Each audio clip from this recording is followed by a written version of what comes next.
मैं एक गीत अहिरौआ गीत सुनावा जाते हैं। हमें आशा बा कि आप लोग को अच्छा लगेगा।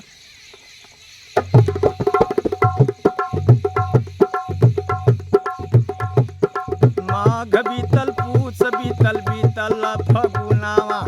चैत चपर चप करेला बदनावा, बैसाख खोले बाजू बंद के बन्हनावा,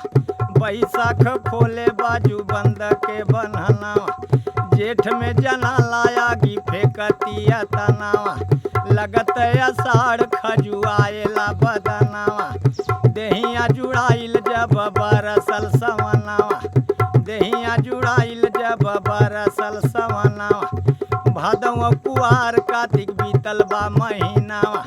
चढ़त गहनवा सैया ले आए गवनावा, सुतई के मोरे लगे सुतई खरिहनावा, सासु ननद मोरे मारली में हनावा, गैया परी खेत में कन्हैया न बहोरे, कन्हैया पे लाठी धई के मोछिया मरोरे, कन्हैया पे लाठी धई के मोछिया मरोरे,